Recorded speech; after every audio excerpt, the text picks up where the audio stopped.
Same question, and they're asking right now who has more to lose or who has the most to prove. And the answer to both of those questions is right now 29-3 with 22 KOs. Andre Berto.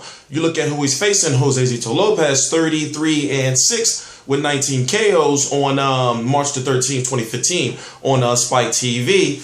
He's fighting a fighter in Lopez that has somewhat a similar style to the fighters that in a similar style in ring mentality as the three fighters that Andre Berto has lost to. Victor Ortiz, whom Josesito beat, by the way, Robert Guerrero, and Robert Guerrero just basically beat him up. And then you got when he got injured against Soto Carras. So looking at Andre Berto versus Josesito Lopez, it's a very meaningful fight. Andre Berto has only won 2 fights since 2011, Jan Tvek and Steve Upshur in September of 2014. Then he had the 3 losses mixed in. So if you look at his last 5, he's 2-3, only 2-3 in his last 5. And when you look at the fighters he fought when he stepped up in competition outside of those 2 fights, Steve Upshur and Jan Tvek, he's been defeated each time. So you look at a guy like Josesito Lopez, who is known as, he goes by the Riverside Rocky,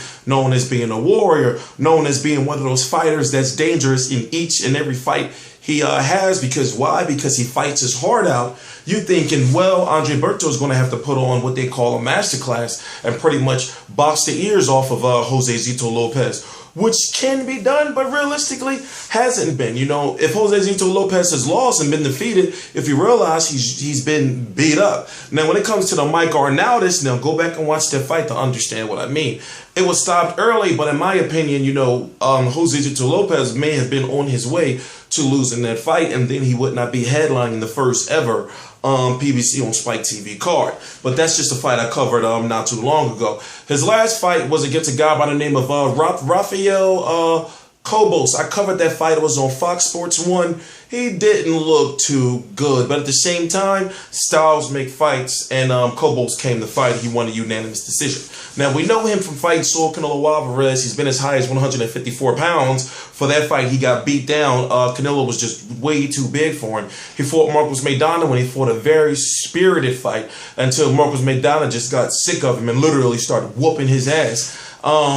And then you got to know the Victor Ortiz fight when he broke Victor Ortiz's jaw and has Victor Ortiz's career right now. Basically, what it is, we still don't know how Victor Ortiz would react getting tapped on that jaw a couple of times. You know, we saw what happened when he fought Luis Collazo. His last fight, the last fight he fought against, I believe the guy's name was Manuel Perez. I covered that fight. You know, that guy only had, I forgot how many knockouts, but a very low amount of knockouts, but it wasn't enough to test Josesito Lopez's, Victor Ortiz's chin. So today, just not too long ago, I had the joy to be able to be on a media call with Andre Berto and Josesito Lopez. I'll be uploading that to the channel shortly. So right here on the channel, you have the official media call. I was on the call. Various different major sports writers and sports websites went on call, and basically Andre Berto and Josesito Lopez was taking questions on, you know, on the build-up and leading up to the fight. So basically, Andre Berto is pretty confident. You know, he feels as though he has everything riding on this fight because he knows the type of situation that he's in. That if he loses to Josesito Lopez, then fans are going to be like pretty much, well, you're, you know, just a club fighter. You know, you are always in good, exciting fights, but as far as you being great and as far as you being a world champion, you just don't have it. Now, you got Josesito Lopez, on the other hand, you know, who pretty much knows the situation as far as, you know, he's taking it fight by fight, but also he knows that he's what is called a live underdog. He has a very good chance to win, given though when guys pressure Andre Berto, or when Andre Berto gets drawn into a slugfest, he tends to lose. I mean, you know, even going back as far as the Luis Collazo fight.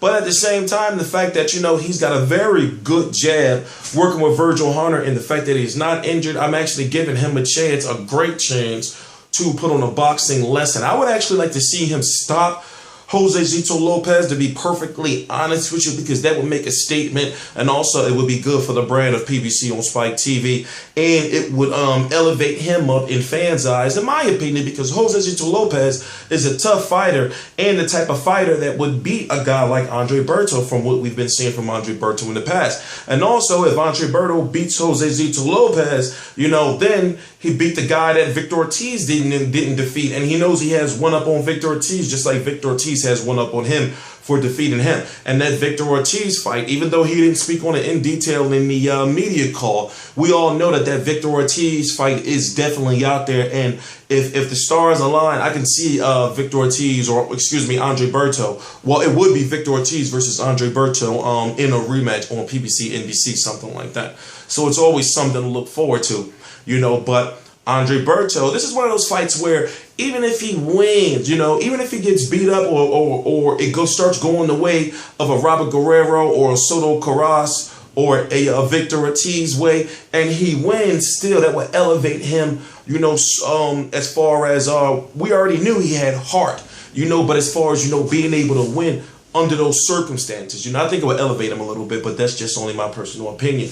He's always been known as being, as he goes by, a beast and a warrior, and he has the boxing ability to be able, you know, to fight. And he fought, you know, one fight when it tore, I forgot what was going on with his shoulder, and then he had another fight, you know, when he fought basically blind, you know. So I'm T-Street Controversy. This is T-Street Controversy Live. I cover every single major fight live. It's not known that if the winner of this fight, Andre Berto Josesito Lopez, is going to fight the winner of a Shawn Porter versus Roberto Garcia.